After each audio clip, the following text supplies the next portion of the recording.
Hey VBS community, it's John Unda with another video.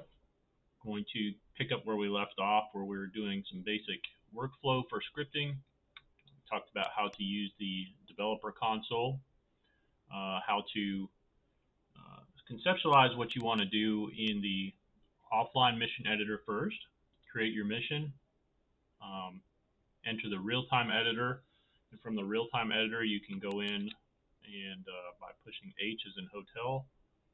This is VBS 24.1 by the way. Hit M a couple times to get back to the 3D view. While I'm in the RTE at the top right, you can see the green dot. It means the real-time editor. I can actually move around and run, do things in here. You can open the developer console and do various things with our mission in real time to see the results.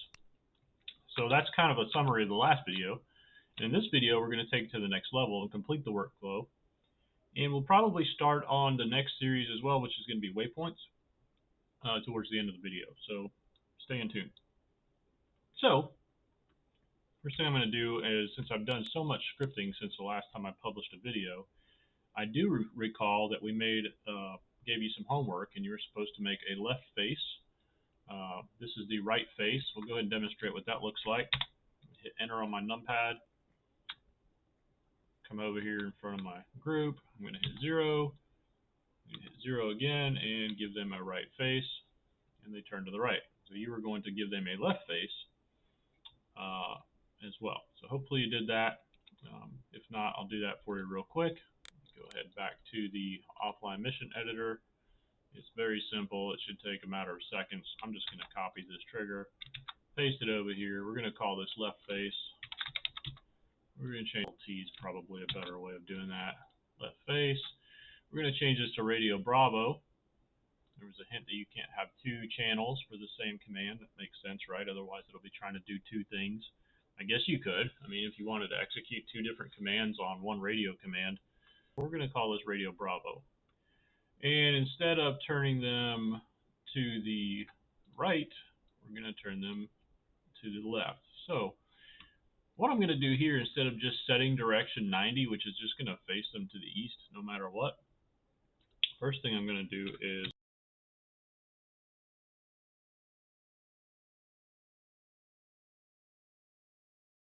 get direction _X, and we're going to set that to a variable.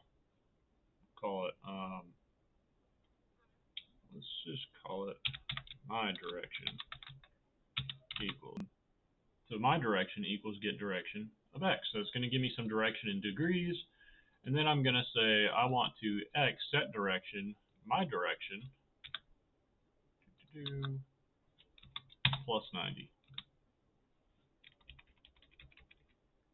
Alright, and just to clean it up, we'll go ahead and put it in parentheses. I'm going to take whatever direction I'm facing, we're going to turn it plus 90. In this case, I'm sorry, we're doing left face, it's going to be minus 90. And then what I'm going to do is copy all of this so that I can go fix my other one. Alright, and hit OK. Let's go fix right face. I'm going to copy all of this and delete it and replace it with what I had from my other one so that I have my new code in here. And I'm going to say plus 90 because this is a right face. All right. Hit OK. And let's test it out. Let's follow my workflow. I need to save before I run, just in case something happens. And now I should have two radio commands. And radio Bravo should be like channel 2, and I'll show you that in a second. All right, it's saved. I'm going to hit H to run it. I'm going to walk up here. And I'm going to hit 0, 0 to bring up my radio, and you see now I have a right face and a left face. So let's turn them right. I'll hit 1, and they turn to the right-ish. And I'm going to do it again, 0 to bring up my interface, 0 to bring up the radio, and I'm going to hit 2 to do a left face. All right, let's do that again and have them turn away from me. Let's go 0, 0, 2, left face. Good job. And we're going to do, oops, hit the wrong button, 0, 0 again. Let's do another left face too. All right, and they're not turning all the way because the AI wants to look in a certain direction, and I'm not telling them to change their look direction, and that's okay. The point is we're making something happen, and we're getting real-time feedback. So I'm just going to keep hitting 0, 0, 2, 0, 0, 2, 0, 0, 2, 0, 0, 2. Let's go back the other way. 0, 0, 1, 0, 0, 1, 0, 0, 1, 0, 0, 1. All right, so it's a little bit drifty. There's, we're fighting them looking in a certain direction, and I can correct that. But for now, the point is that that's how you kind of execute commands. That was the homework assignment, was to create a left face. And we did it in like a minute, if that, okay? You can also see on your radio, if you have a radio, I can be in the admin panel. This is kind of a neat feature, and this is why they're called radio commands, is you actually have a radio. I can just click left face, left face, left face, left face, left face, or I can click right face, right face, right face, right face. Right, and so these are why they're called. Radio alpha would be the first line, radio bravo would be the second line, Charlie, Delta, all the way through Hotel, Kilo, however many channels there are. But yeah, that's what this radio is, and you can interface it in game by, like I was doing, by pushing 0. The radio is kind of a cool feature to control your triggers. All right, so that being said, that's a recap of the last one. We were going to do this Hemet. We were going to have the Hemet turned to the right. That was another homework assignment, so let's cover that. So I'm going to copy this, right? And we are going to, since I've cleared out my dev console, I'm just going to take in this new right face command. Actually, I'm going to copy this first, and then I'm going to go back to my, got over here somehow. I'm going to go back over here so I can see my Hemets. I'm going to go and put this in the dev console just to make sure it executes from the dev console. This is going to be a plus, so it's a right face, plus 90 degrees. See, it still works. Isn't that cool? All right, so now all we got to do is modify our script. So the other homework assignment was to change the Hemet. So let's take the Hemet, let's copy his type. Remember, that's called a type. Dev console. We're going to replace this type because we don't want to change people. Now we want to change the Hemets. Replace that. That's the object that we're going to replace, the string.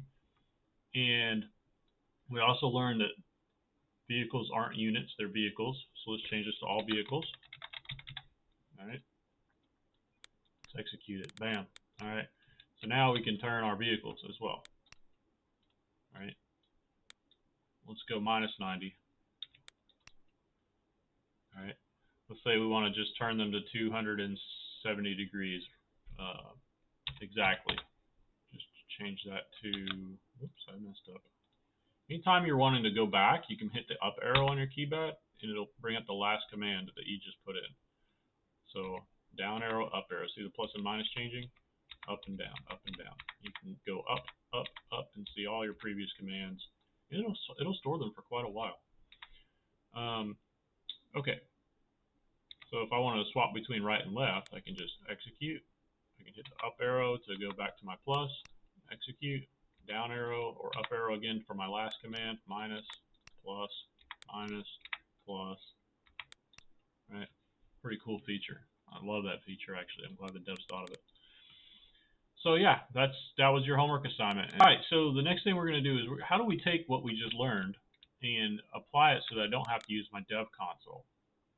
Well, that's really what scripting is all about. The last part of the workflow, or one of the last parts, other than testing and debugging, is putting this into a script. So let's do that. What we want to do is go into your battle spaces. This is my VBS4. And if you don't know where your battle spaces are, it's in your documents.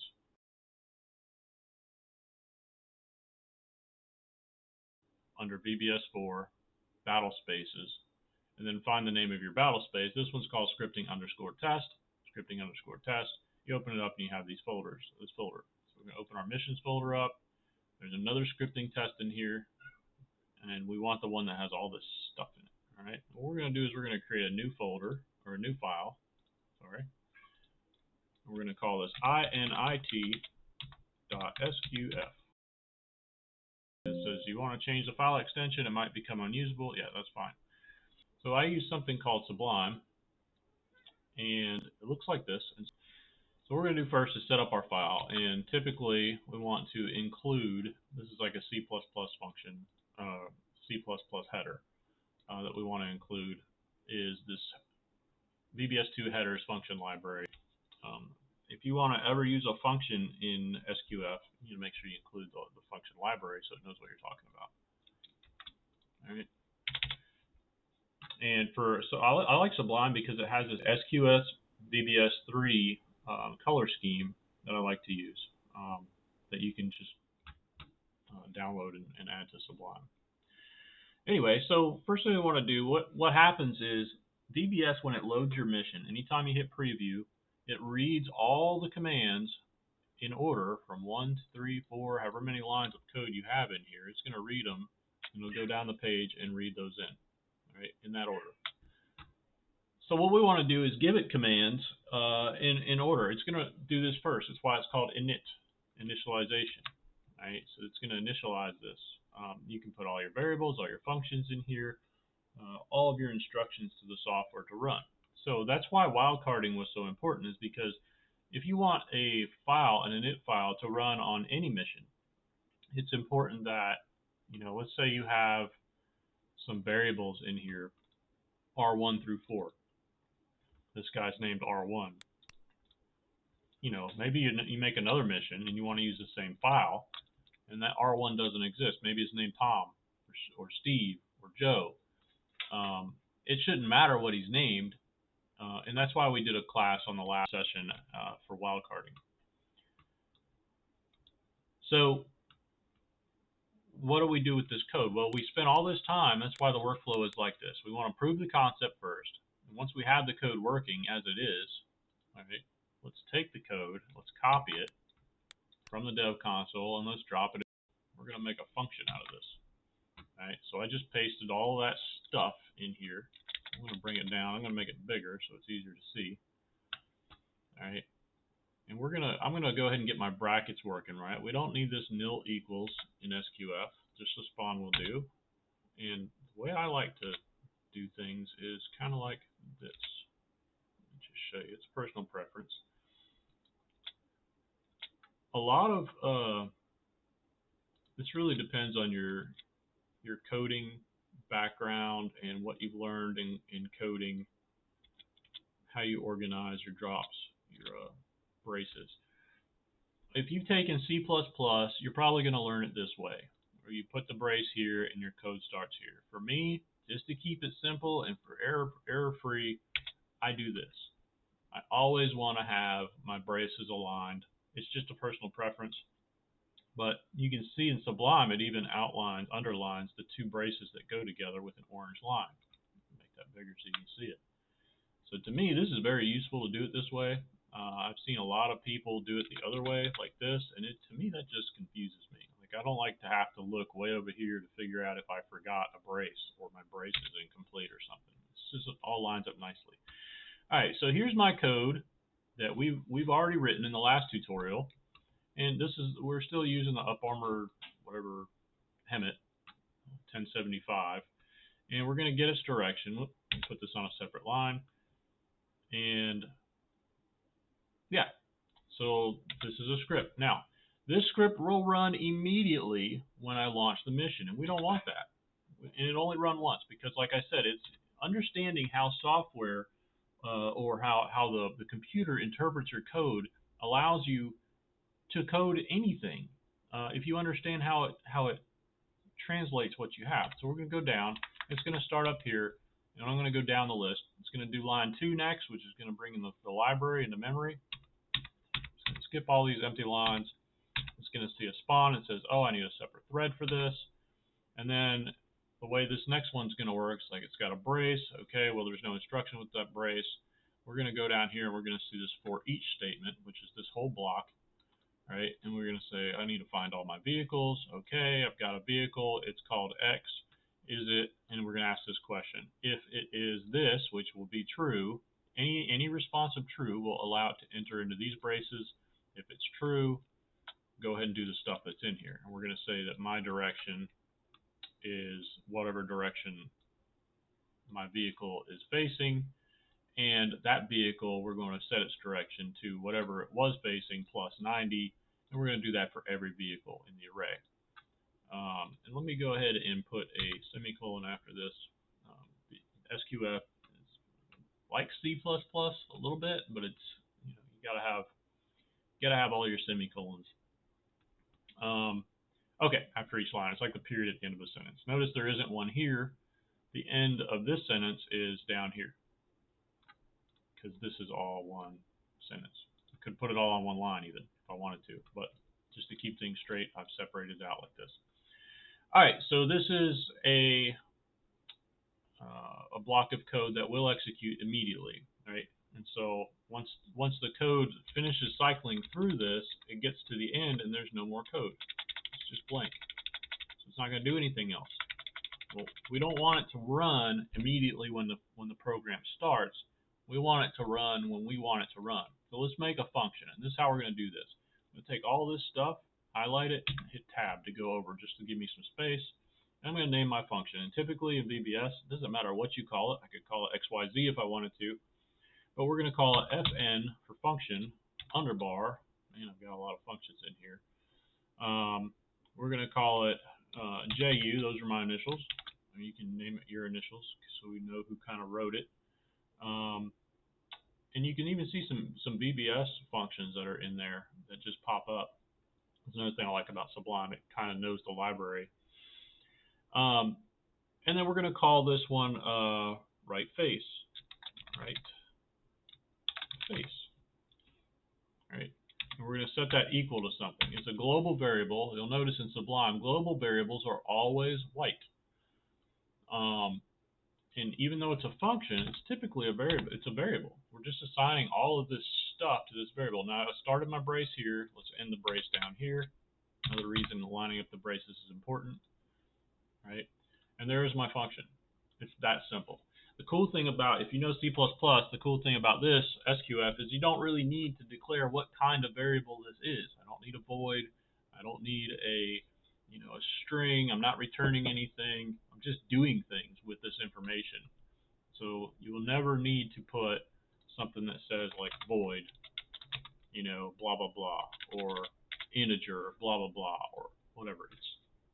It's simple. It's smart enough to understand what that variable is, and it's initializing it. Okay. So we have our right face. We'll make sure this is right. Yep, this is right face. Now that we have our right face, right, and one other thing I need to do now, I'm going to get rid of this spawn. This is important.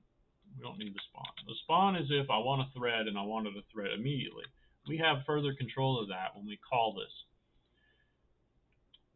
Before I get too much further into this, let me finish this. When I make a function, I put a comment above it, and I say, how do I want to call this? Do I need to call it? Do I need to spawn it? If I want to call, this is how we do it. To call this function, right? Now, there are certain circumstances where I might want to sleep to slow things down. For instance, while I'm checking through my vehicles, let's sleep 1 second every time I've checked a vehicle. In that case, call will not work. It'll throw an error because it's a scheduled event. Anytime you're messing with timing, you need to spawn. So typically, and the spawn is, think of it as you're creating a thread. So when we do spawn versus call, I guess that would be a good thing to learn. Calling a function means that the function will go through and execute every line of code in order, and it will do nothing else until that call is completed. It will stop running everything else it's running, and it has to complete this function until it continues on.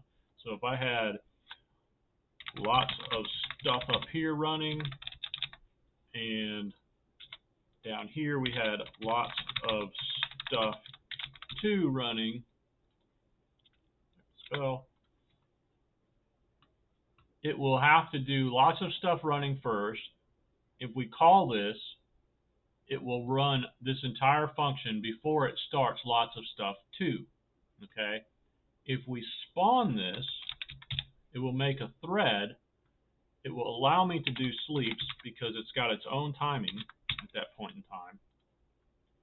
And so if I spawn this, it will do lots of stuff running. Then after it's done that, it will spawn this and this at the same time. It will run both of these in parallel. And all of this stuff inside it will happen immediately.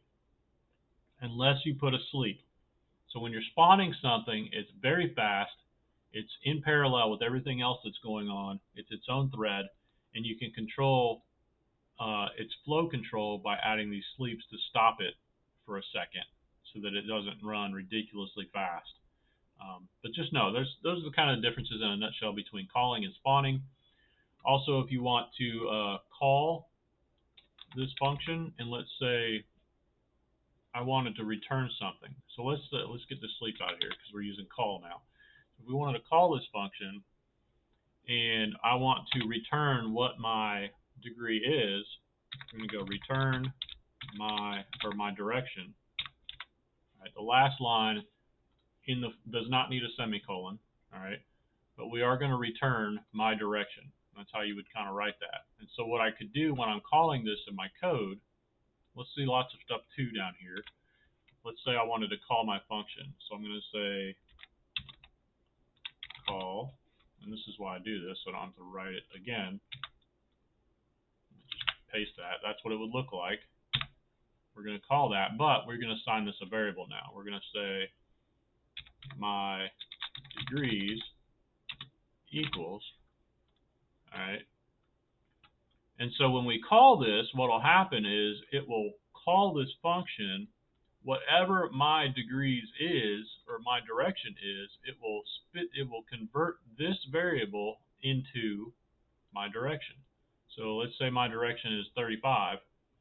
The output of this will be returns 35. Right? So you could say on the next line, north, let's just call it variable north to 360 degrees minus my degrees, or whatever. I'm just making this up as I go. But, you know, whatever that may be to calculate north, you can use my degrees that you created here, which is basically giving you the return of the direction that my direction is here. So that's what you can do with a call, which is really cool, is you can call functions and it will return something back to your code. Whereas if you're spawning something, you don't have that opportunity. So just keep those in mind, the differences between calls and spawns. It should have been a story unto its own, but that's okay. So what we're going to do, we're going to get rid of this return. And one other thing I like to do, and the important thing about these braces, which is really cool, is you can pass variables. So let's say I wanted to make a function that will allow me to put the type when I call it. Let me get rid of this. In the past, we had to click on this and find the type, right? This is a Humvee. This is a dude. All right. So let's see if there's a way we can figure out, and I'm not going to go too in depth with this, but let's figure out if we can do Humvee or this up armor.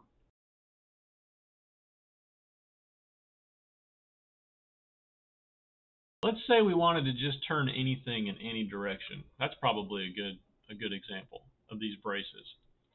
So I'm going to, let's demonstrate. Let's go back. I'm going to just use spawn. That way I can do sleeps if I wanted to later on. So we're going to spawn this. Let's say I wanted to take anything that I call out. Let's say these Humvees, I think right now we're set to do these Hemmets, and I want to turn it a specific direction of my choosing when I call it. What we're going to do up here in the dev console now, I can just come up here, right, and I want to say, let's put in, let's put them back to 0. Okay, I'm going to put 0 in the braces. Now, right now, when I do this, it's not going to do anything because I haven't actually saved this file out. This is what I want to do. I want to give it a direction to turn to, and I'm going to have it face some way. In fact, at that point, I don't even need to call it face. I can just call it, or right face. I can just call it face. So let's copy that, and this is kind of the evolution of how this coding works. We're just going to change this to face now because we're going to tell it what direction to turn to, right? Let's define this where I'll put 0 in here as my example, where 0 is due north. All right. So now what I can do, I'm passing this 0 into my function. And one other thing you need to know is, and we talked about this before, underbar my direction makes this local, and you can see how it changes orange when I put the underbar in front of it. So that's a local variable, that's a global variable. Just keep that in mind. Easy mode.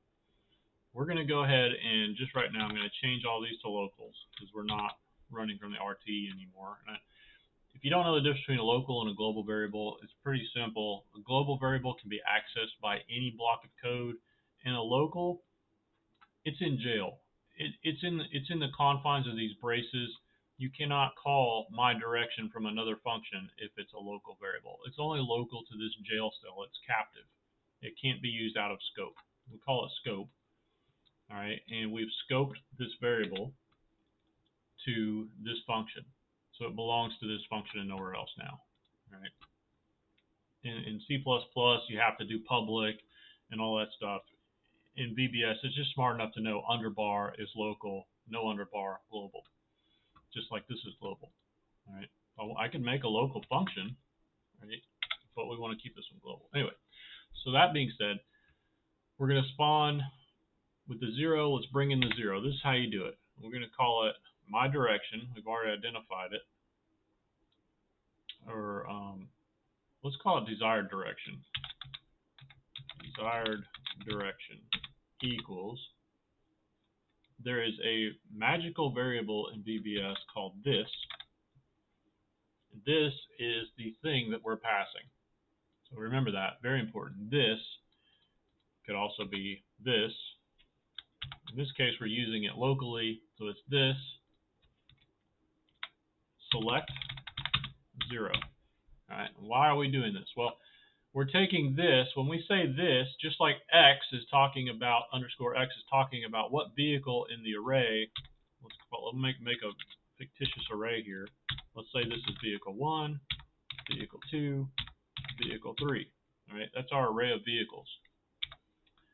In the index of this, and I'll go above it here, let's just go drop down to the next line so we can see this clearly.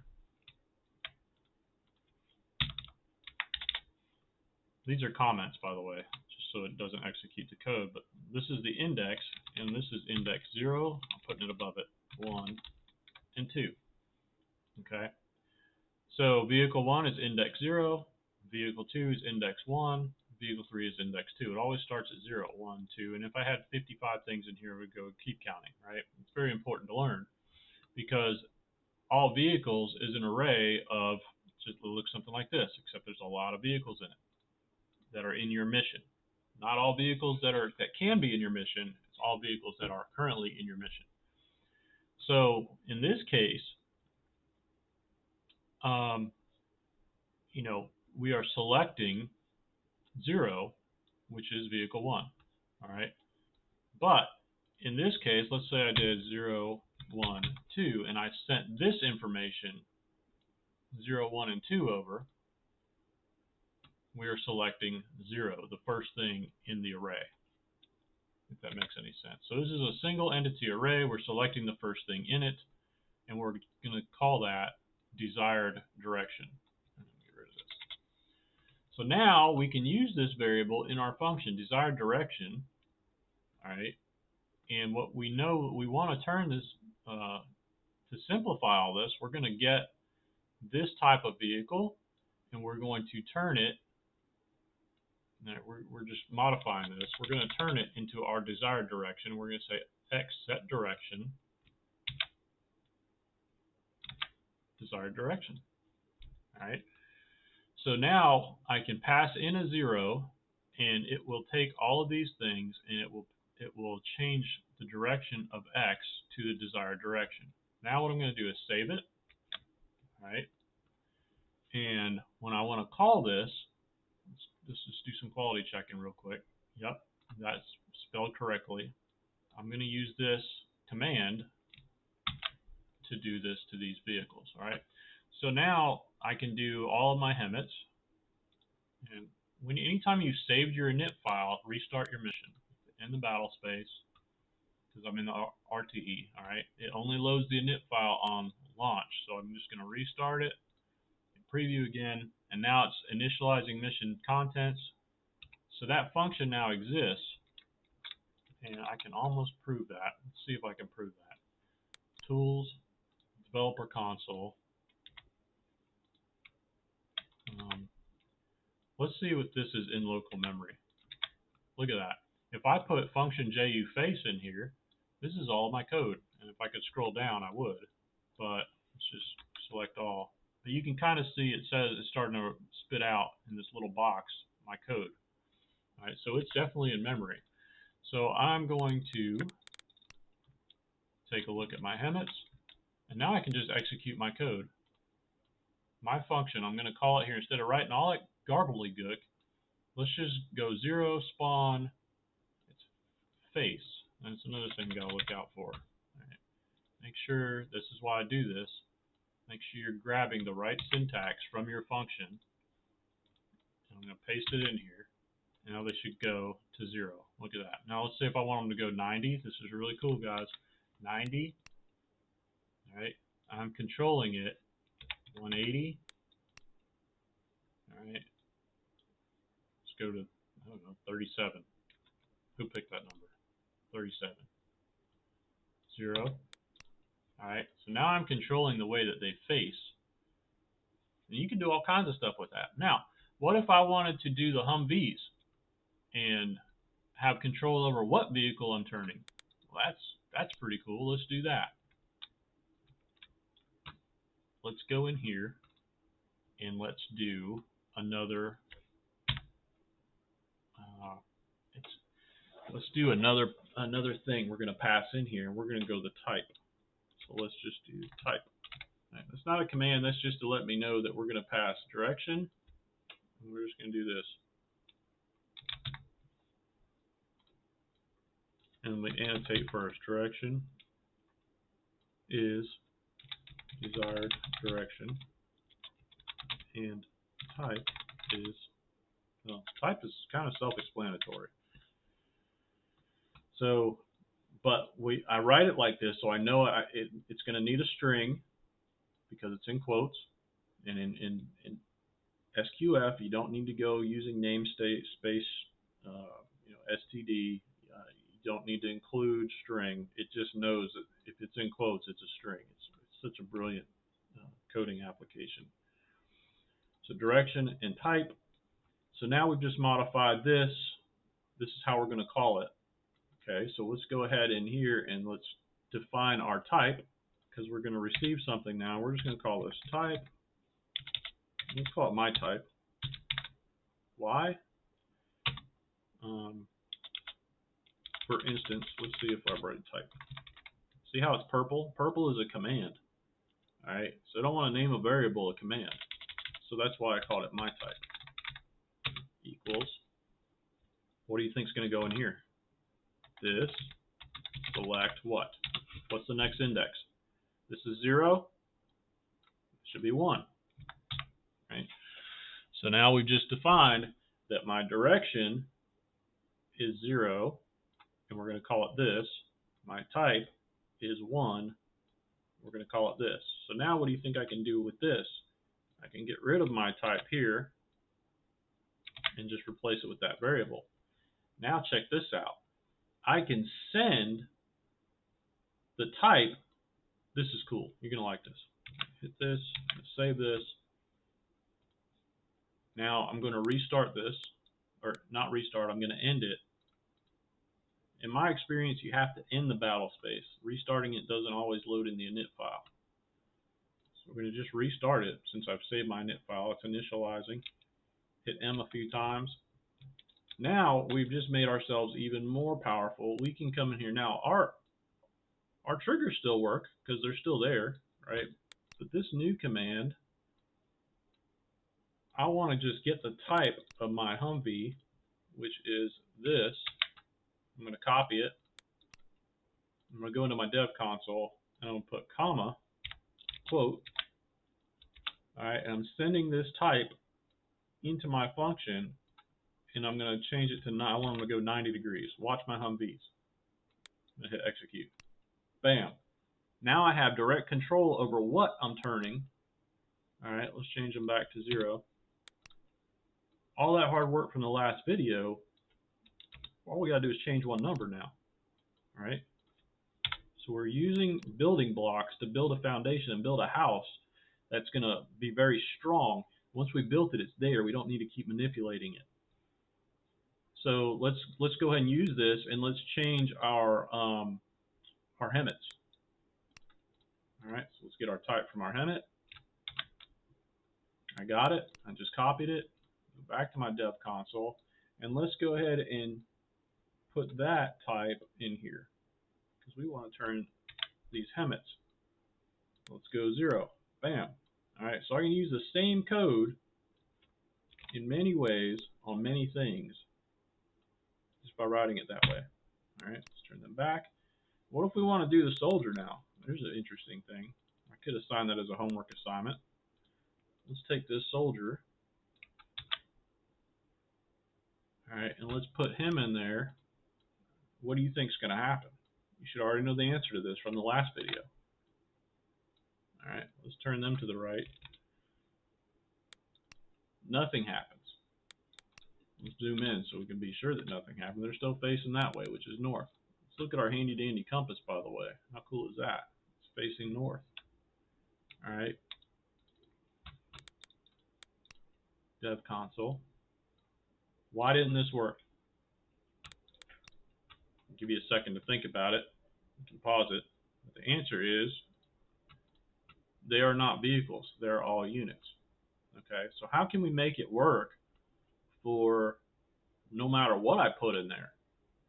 We're going to need some conditions at this point, right? Because right now it's going to run this command for all vehicles. Let's make an if statement then. Let's do if. Remember this from the last one? I always put in the formatting first, and then I arrange the data. That way I don't mess up. I want this at the end. All right, now this is a properly formatted if statement. What? This is where we go back to our workflow. Let's go to our dev console. We're starting this whole dev console thing over again. Let's figure out what condition we need. Dev console. Let's use this. There's a command called type of object. So R1. So this tells me the type of R1 is this. So if I really wanted to do an object, I could put an object in here and say put R1, so 90 degrees R1, and it will give me the type of every type of dude that's just like him. So we could do something like that. But I'm just exploring some of the commands available. All right, for the sake of not searching through the wiki, what we can do is go in here and just, there's a in feature.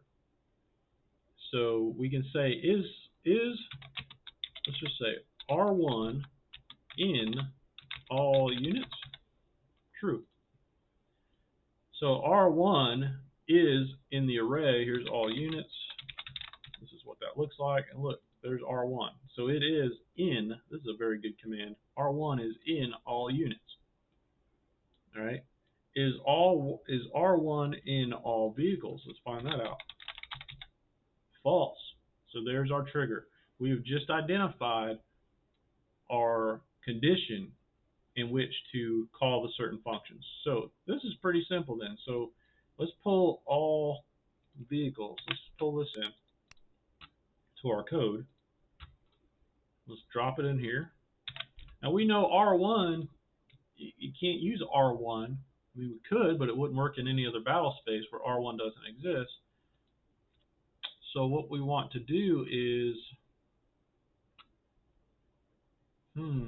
we got type. So what we are going to do is we're going to simplify this because it's kind of difficult anyway to, if you want to use some code to go in here and find the type of everything every time. Okay, so let's just send it the object because I'm like, this thing is truck1_3. Let's send it to the object. All right, so we're going to modify our code yet again. And we're going to say object. All right, and then we're going to change this from my type. We're going to say this my object. Oops, obj. Before we do that, let's go in here and find anywhere that we have my type. So we see it's being used here. I'm just going to write my obj over here. Let's copy this. Look, capital first letter. My obj. We're going to copy this, delete it. And one of the cool things about Sublime is you can hit Control D and it will select every use of that instance, and you can replace it with Control V. So I've just changed any use of that variable and changed them all. Right? So now I've just called my object. So we're going to take the object in, and we're going to say the next thing is going to be my type. Probably shouldn't have done that. I deleted it, but let's just do my type. We're going to calculate my type is, we've already used this before, type of my object. Let's get the type of my object. I could say, let's say we're going to use that later, but let's put the if statement here. Once we brought it in, let's go ahead and say if R1, or if my object is in all vehicles, then let's get rid of this. Let me make sure I have enough room for all this. And let me end my braces so that I don't have problems later. Those still line up. Okay. So if my object is in all vehicles, we want to use the all vehicles script, which is going to be, let's get rid of this else now. Okay. So let's go ahead and pull in the type. My type equals the type of my object. We're putting that as the first thing we want to declare is, let's just do that outside. Let's put it in the scope of the entire context of this thing. Scope meaning I can now use my type in any if statement and back out again. So each time you go to the right in a brace, you're dropping the finer scope.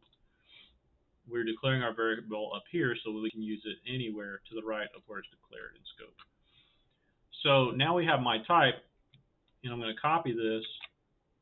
So we want to, is my object in all vehicles? If that object, that'll determine that it is a vehicle, and it's in the all vehicles, and we can use this all vehicles. So then, if, and we've already determined it's in all vehicles, so let's go ahead and just get rid of this if statement. We don't need it anymore. Let's move all this stuff, shift tab back over. All right, so if my object is in all vehicles, then we know we can use for each all vehicles if the thing we're looking at under bar X at this point in time from the all vehicles array is kind of my type. Is if it's the same type of my object, then let's set the direction to the desired direction. So we've just solved that problem. Now, what if it's a person? Let's do the else. Else. We could do an else if we wanted to, but let's just do an else just to keep it clean, because else if in Sublime works kind of weird. It just colorizes it weird. So we could say else. Let's run this. Same thing here. Move this back over. Let's do this for all units. All right. And so what we're going to say, and we're already saying that we know it's not a vehicle, that means it's got to be a unit or a static object or something else. But in this case, just for the sake of testing this, we're only going to test those two types, and we're going to go for all units. So if I try to move a rock, this code would not work. I would need an else if, and then put the condition for in all units. We're just going to leave it as else. Let's save it, and let's see if this works now. So we're going to restart, or end the battle space and then start it again.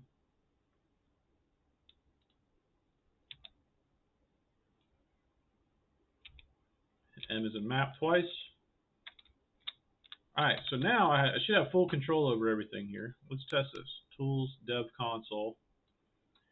Now we decided, remember that we were going, this is why I do this, because I almost forgot. Direction object spawn JU face. Alright, copy that. That is the command you want to use up here. The direction, let's change something. Let's change these people to go 90. The object is R1. How do I know that? I'm going to copy this and close it. If you don't execute it, you're going to have to type it again. So I copied it. This guy is R1. I know that I want all my guys that are just like him, it doesn't matter what his name is, to turn to the right. Let's do that. So I'm going to paste in what I copied. See how I have to type it again? I want them to go 90 degrees, and I want everything that's the same type as R1 to face to the right. And it works. Okay. Now I'm going to do my Humvee. What's his name? H1. So everything that's the same type as H1, let's turn them to the right. Just like that. So now it's working either way. I can do people, R1, 0. Let's turn them back to the left. Or I can do H1, turn them back to the left. Alright, what about the Hemmets? Truck 13, I guess is what his name is. Let's copy him now, his name. And let's turn those Hemmets. Go up so we can see that better.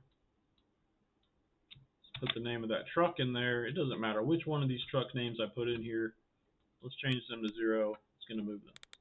Alright, so now we have a script that does everything from the last scenario, and it's all automated, and it's all here in a file. Right? So now I can use my dev console at any point and call this function. I can even have my code call this function if I'm trying to do something. What about, let's do this as part of a waypoint. Ah, that's cool. We can have a waypoint execute a function. Yes, we can. So let's do this. I'm going to give my player a waypoint in the battle space because we're not in the OME. This is pretty cool. Let's see if this works. Depending on what build of VBS you're in, the waypoints are going to work a little different. But since this is my player, I'm going to assign a new waypoint. Don't pay too much attention to this. If it is, you're in a version less than 24.1, your waypoints are going to look different. And that's fine. I'm going to have myself advanced. But what I'm going to do is when I complete this, I'm going to call my function. So I'm going to go to Dev Console, and I want my soldiers to face me when I get to this waypoint. So they're going to face me, or 90 degrees to the right, which later on, as you see, we can actually go and figure out what the delta and angle is between the player and the people that I want to face. We can get as detailed as we want with it. Right now, we're just going to have face to the right when I get to this waypoint. So we're going to copy this, right? And I'm going to stuff it in this waypoint. Code to execute on completion. Anytime you put something in here, we want it to have a variable name. You can't just drop a command in. Well, let's try this. Nil equals. I'm going to save it. Follow our workflow. Make sure you save it before you run your preview.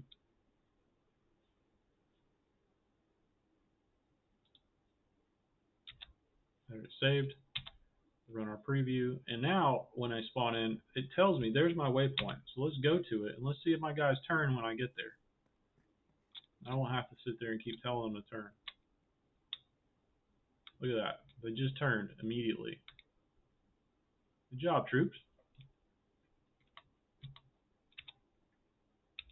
So we covered a lot in this. We're going to do some waypoint stuff, and this is a good segue into that. What I do want to touch on is aircraft waypoints and loiters. This is good to know no matter what version of VBS you're in. and we happen to be on a runway here. So I'm going to segue into this next class that I'm going to give with a little bit of a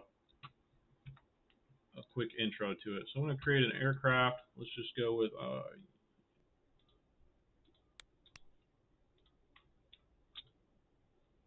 click it, left shift, right mouse button, and mouse right or left to rotate. Let's give it a waypoint, assign new waypoint, fly. Let's go with 100, maximum speed 30.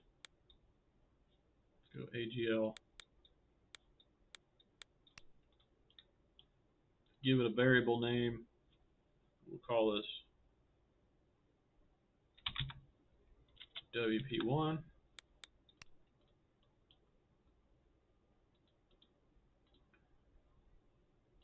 I'm actually going to give this a variable name of, or I'm sorry, we're actually going to give it a speed of 80.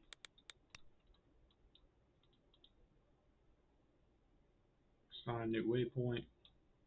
We want it to turn to the left. Okay, so pretty simple. We're going to go from one waypoint to the next. This is actually pretty cool. We're going to show you how to deal with waypoint completion in 24.1. But the same principle applies to waypoints in any build of VBS. If you're having trouble with completing waypoints or a loiter waypoint, and you want them to break free from a loiter waypoint, you can always delete that waypoint. So here's what we're going to do. We're going to run this. We're going to save it and run it.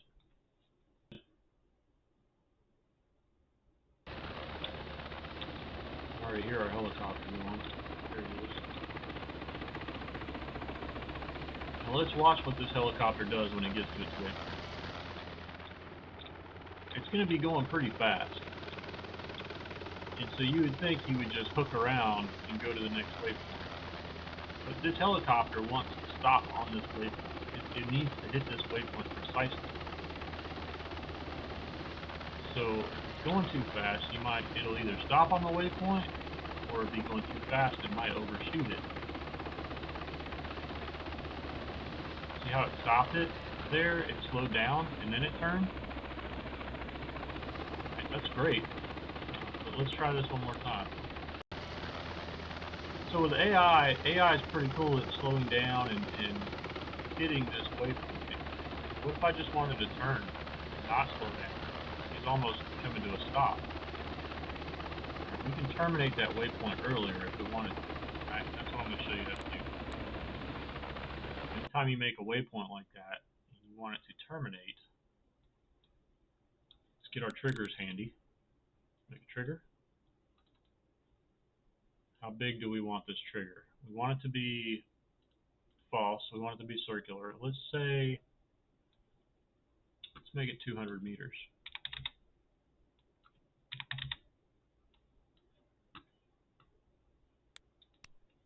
Alright, so we're going to put this trigger right on top of this waypoint. And for this trigger, we just want this helicopter to access the trigger, nobody else. So let's go ahead and take more, attach to trigger. So now this helicopter is the only one that can trigger this trigger. That's probably a cool feature you didn't know we had. So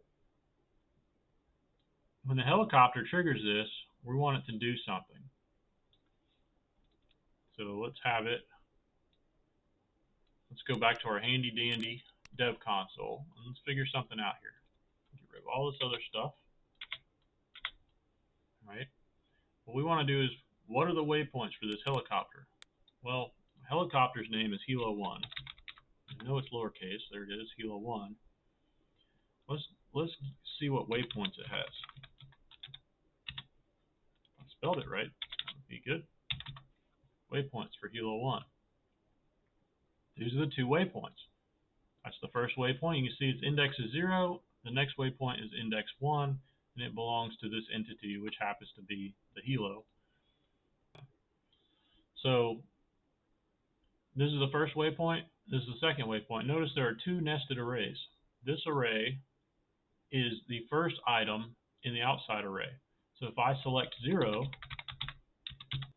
select 0. That gives me the first waypoint. If I want to select 1, it gives me the second waypoint. So now that we know how to identify this waypoint, all right, let's go and create a quick script that's going to delete this waypoint.